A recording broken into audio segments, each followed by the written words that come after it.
Este programa es financiado con recursos del Fondo para el Desarrollo de la Televisión de la Autoridad Nacional de Televisión, ANTV.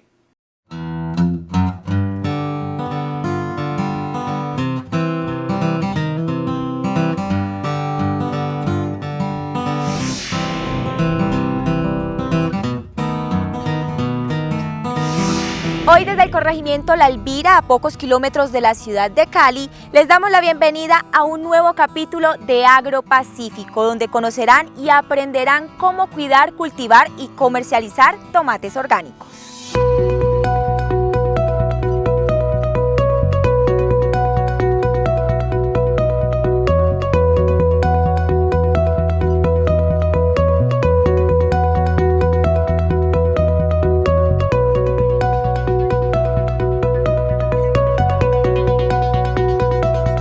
El cultivo orgánico es el proceso de hacer crecer las plantas sin el uso de productos sintéticos.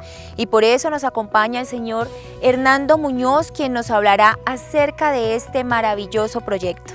Don Hernando, buenos días. Buenos días, María. Bienvenido a Agropacífico. Muchas gracias. Don Hernando, ¿por qué decidió cultivar tomates orgánicos? Decidí cultivar tomates orgánicos por lo nocivo que es hacer cultivos con químicos y tóxicos que afectan supremamente la salud de los seres humanos y por ende del medio ambiente. Para este tipo de cultivo debemos tener una temperatura adecuada o cómo debe ser el clima. En cualquier parte, en cualquier clima se puede cultivar. Para el cultivo de tomate pues es más ideal un clima más caliente, por ejemplo de 1400 metros sobre el nivel del mar. Aquí estamos a 1800, entonces nos tocó acudir a lo que estamos mirando allá, que son los invernaderos.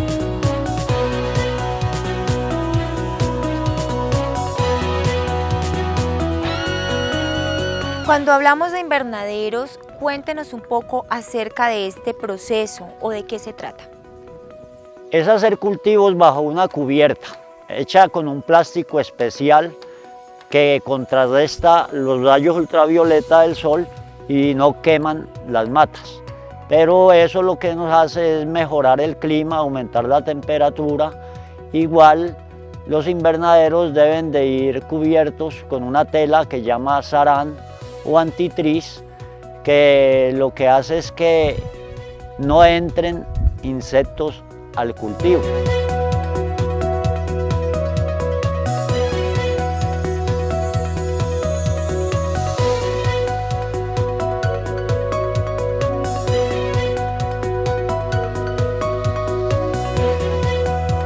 Bueno, y ya nos encontramos en uno de los invernaderos donde don Hernando nos va a contar o a hablar un poco acerca de los beneficios que hay de plantar en este espacio. Por mano de obra, por ejemplo, en una temporada de invierno aquí no pasa nada, aquí trabaja uno normalmente. El plástico pues nos defiende del invierno, igual nos sube la temperatura porque estamos en un clima frío. Tenemos la forma de hacer un buen picado en donde se siembran las matas y hacemos nuestros propios abonos, nuestros propios insumos. Cuando cultivamos en estos espacios, los productos se asimilan, lo asimila muy bien la planta porque ellos van a estar ahí, van a estar permanente ahí. No es lo mismo que cultivar a campo abierto donde en una temporada de invernal se nos lava todos los insumos, todos los productos que aplicamos al suelo, facilidad de que nos lleguen las plagas y los insectos. En verano hace mucho calor, entonces trabaja uno en las mañanas y en las tardes, igual hace uno otras cosas.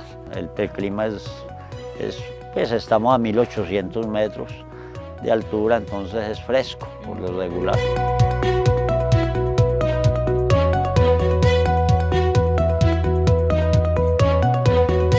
Don Hernando, se acaba de nombrar los 1800 metros. Nos había dicho al principio que el clima adecuado es de 1400.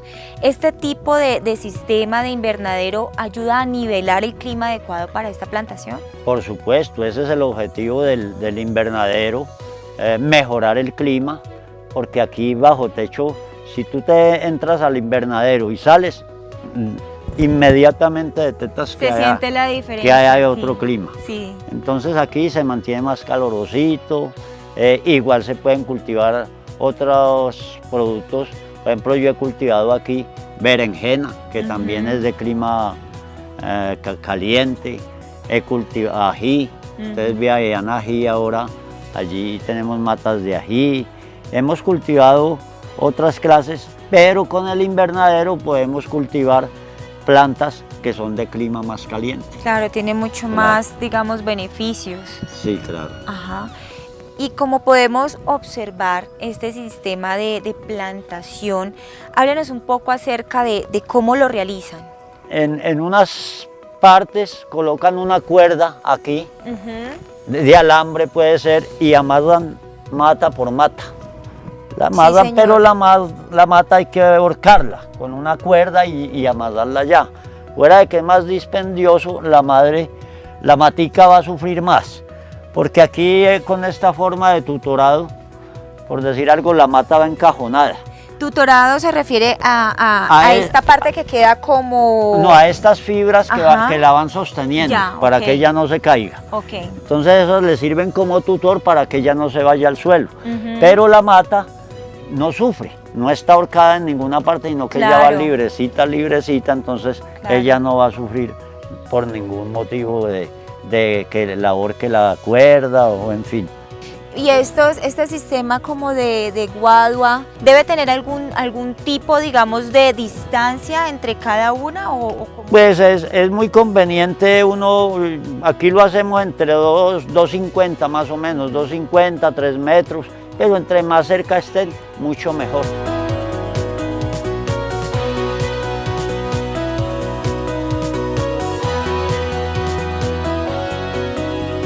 Haremos una pausa para comerciales, pero ya regresamos con mucho más de AgroPacífico.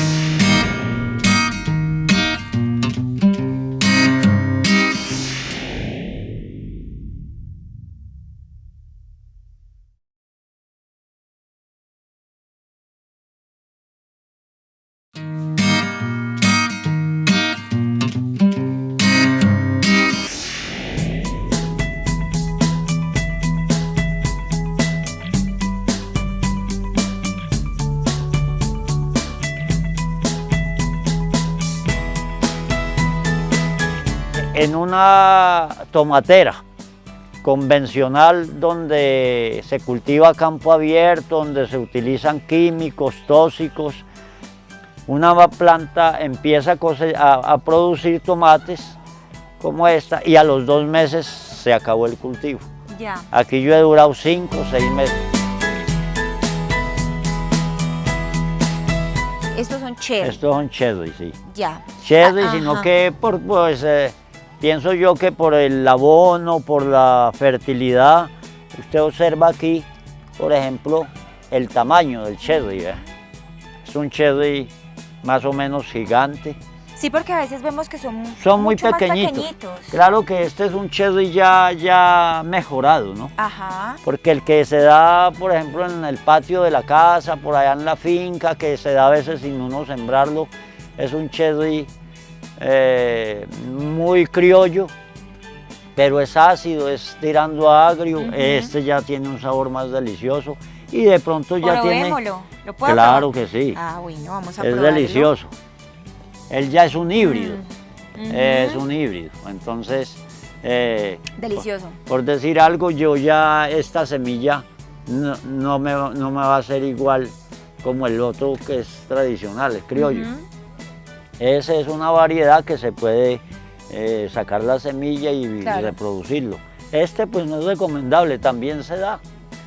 Si yo siembro unas semillitas de estas que ves ahí, también da tomate. Y no necesito nada más, así solito sabe delicioso. Ah, sí, es delicioso. Ese Bueno, no es- don Hernando, y el momento en que uno decide, bueno, voy a hacer este proyecto, me gusta, ¿qué hacemos con el suelo? ¿Cómo debe ser? ¿Qué grado de humedad debe tener la tierra? Hay muchas variables. Como primera medida, pues yo lo que recomiendo es que sea lo más orgánico posible. En cuanto al orgánico, desafortunadamente nuestros campesinos no tienen ese conocimiento, porque la Revolución Verde nos trajo a ser muy facilistas, a que ya el abono es mejor ir y comprar un bulto de triple 15, por decirlo así, y echarle el poquito a cada mata y chao. Entonces es mucho más fácil, pero estamos acabando con el suelo, con la vida del suelo, estamos contaminando. Entonces hay unos pro, pero también hay unos contra que pienso yo que son mucho más.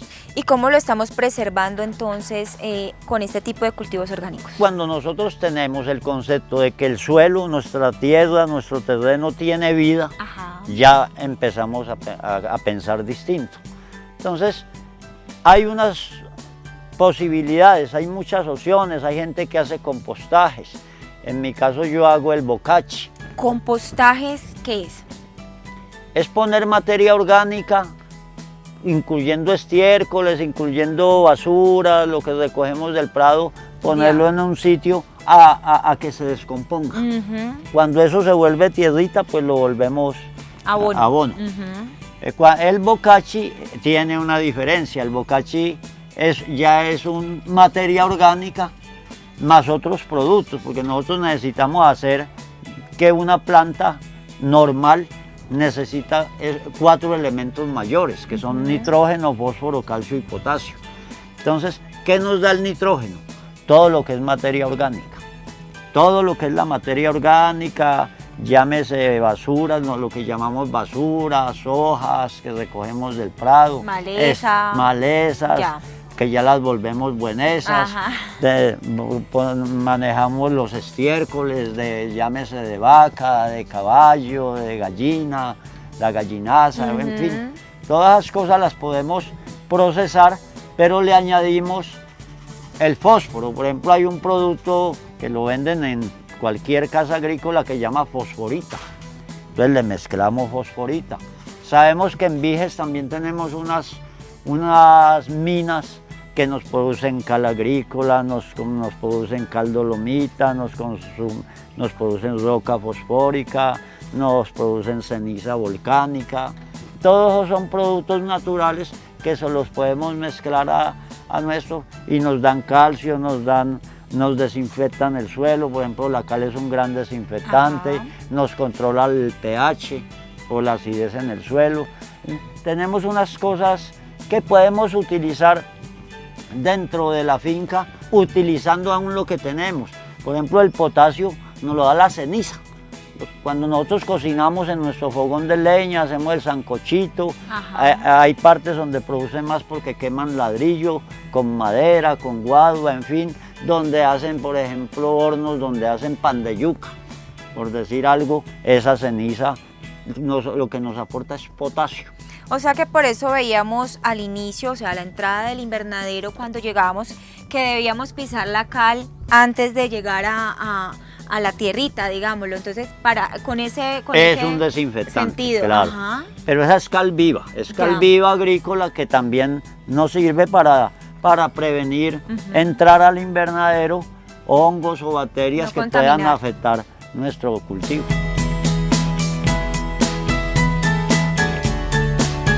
Vemos que la tierra maneja un buen grado de humedad. ¿Esto es debido al sistema de riego? Por supuesto, la humedad está exactamente donde están las raíces de las plantas. Porque pues, el sistema de riego, tú lo ves, es por un sistema por goteo. Entonces, el agua va directamente donde se necesita, o sea, a la raíz de las plantas. No es lo mismo tú colocar un surtidor a voltear, a dar vueltas y no sabes qué cantidad le estás echando a una planta. Entonces, yo por decir algo, en una planta pequeña le doy de 5 a 10 minutos de agua por goteo, en una grande le doy media hora. Entonces, sabe uno qué cantidad le está echando a cada planta. Tiene ese beneficio. Fuera de eso, no se está desperdiciando el agua, porque yo estoy regando únicamente donde necesito que entre la humedad. Tiene un sistema, digamos, como de... Por donde yo camino, ¿para qué voy a mojar? Claro. No tiene o sea, va lógica. al punto específico, a lo que debe ser. Entonces, tenemos esa gran ventaja. Hoy en día ya el que desperdicia el agua es porque quiere, porque es un sistema supremamente económico, es muy funcional, es muy fácil, tiene otra gran ventaja. Cuando nosotros regamos en un cultivo a campo abierto, con una manguera, por decir algo, que no pongamos el surtidor, nos tenemos que ir planta por planta, echando y dándole la vuelta. Si yo tengo 10.000 matas, por ejemplo, ¿cuánto me demoro dándoles la vuelta? Claro. Con el sistema de riego por goteo, la gran ventaja es que yo abro una llave y empezó a regar todo el cultivo.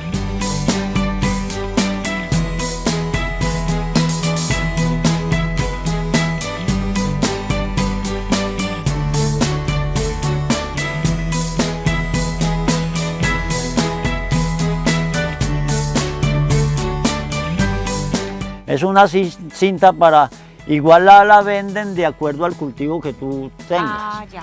O sea que los orificios pueden ir o más lejos o más cerca. ¿Y los orificios se los hacen con qué? Eso es ¿Cómo? con láser, eso Ya. es hecho con láser, la cinta viene, no es sino tenderla y ella ya tiene los huequitos.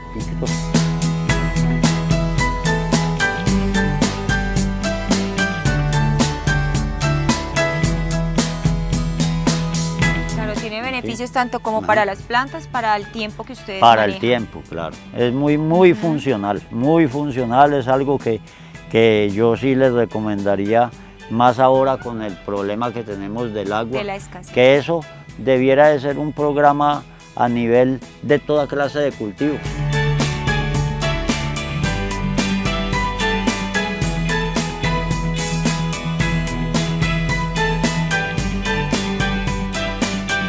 Vamos a un corte de comerciales, pero ya regresamos con más de AgroPacífico.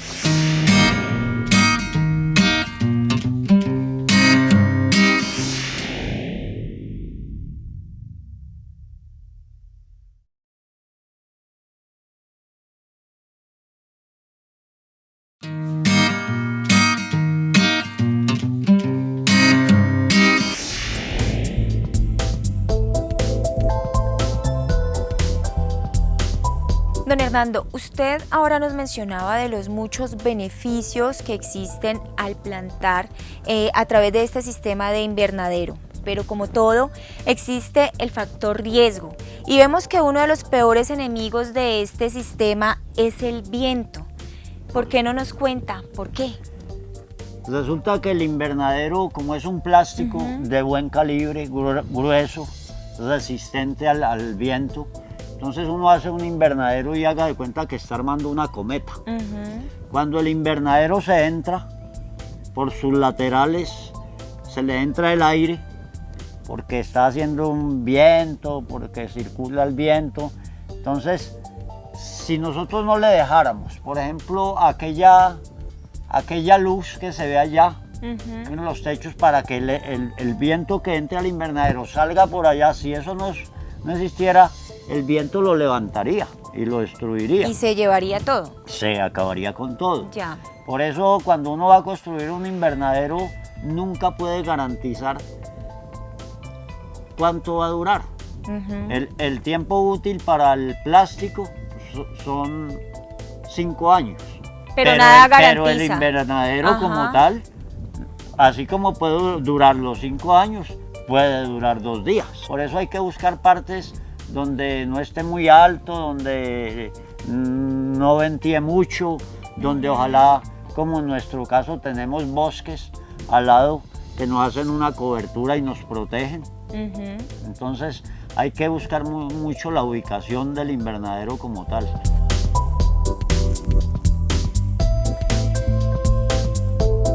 Pero aparte del viento, también, por ejemplo, en nuestras fincas tenemos unos animalitos que son enemigos de los invernaderos, los gatos.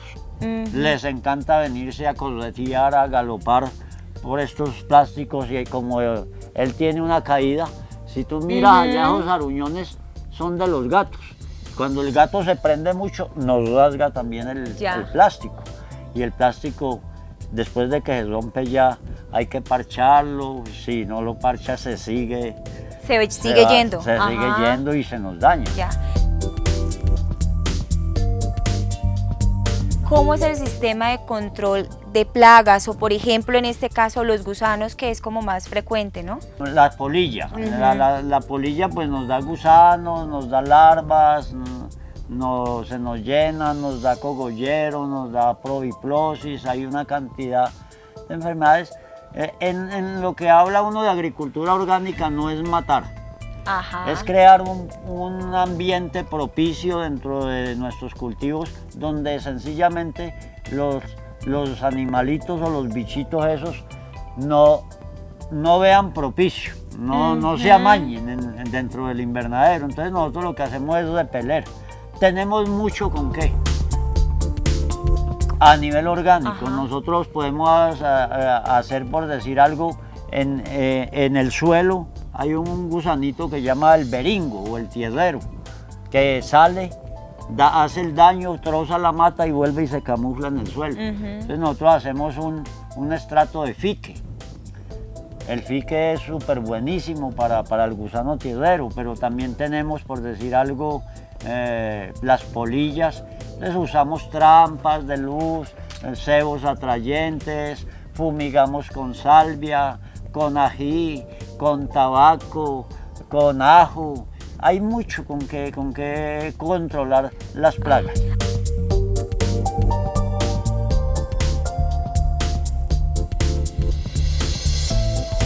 ¿Cómo funciona? Ellas son nocturnas, entonces es una trampa que tiene una luz, que la luz las atrae y toda la que llega a la trampa ahí muere. Tiene un tipo de color especial esa luz. En este caso es morada. Es morada, la usan mucho en los establos más que todo, pero en los cultivos también nos funciona muy bien. Hacemos algunos cebos con melaza, con una salsa de frutas, cosas así donde también llegan y ahí se quedan pegaditos. Ahí se mueren. Eso es lo que observamos ahora en unos platicos que uno ve por ahí como estratégicamente ubicados. Sí, claro, eso es para atraerlas y ellas quedan ahí, ellas llegan ahí quedan. Dentro de esta variedad de tomates que ustedes manejan, ¿cuántas hay o cuántas tienen aquí por lo menos? No, manejamos las 3 variedades que existen en el mercado, como es el cherry, es el chonto y es el milano. Este que estamos observando aquí, por ejemplo, ¿cuál es? Este es el chonto. Es un chonto. No es tan común, es un chonto variedad F5, como... Ese es utilizado para... Muy parecido al que llamamos larga vida. Ya. ¿Es más para ensaladas? ¿O puede ser para salsas? Más o el para uso es diferente? Es más exclusivo para salsa. Las personas que manejan, por ejemplo, los restaurantes, miran que la salsa dé un color similar a la del tomate. Similar a la del tomate, porque hay unas salsas que salen tirando a rosadas, muy descoloridas. Pero también, o le deben ayudar con algunas otras cositas para darle el color. Pues de pronto sí, pero lo ideal es que usted haga uno igual que el tomate. Al partirlo, por ejemplo, tiene mucho que ver estos productos que utilizamos, porque si yo aparto este tomate yo le garantizo que está bien lleno, tiene un buen llenado por dentro. Usted observa de pronto en el mercado que usted compra un tomate chonto. Y es hueco.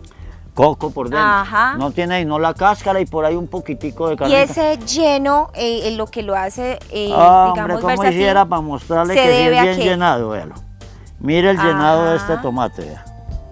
Es totalmente lleno, él no es coco. El sabor, ¿quiere probarlo? El llenado del tomate es total. Si nosotros observamos este tomate no está nada coco, pero lo que más me interesa a mí es el sabor y la sanidad del tomate, que yo no le venda a las personas veneno, porque en lo que uno ha aprendido, ha estudiado, le han contado, cuando yo hice un taller, un curso con el SENA sobre agricultura orgánica, nuestro instructor nos decía, se han detectado 72 clases de cáncer producidas por los químicos y los tóxicos que se usan dentro de la agricultura. Entonces, a uno le da mucho miedo eso. El día de hoy, don Hernando nos enseñó acerca del proceso de la siembra, el trasplante, comercialización de tomates orgánicos aquí a través de un sistema de invernadero.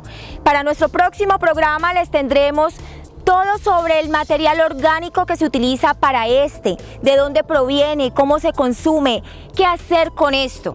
Eso es lo que veremos en nuestro próximo capítulo de AgroPacífico.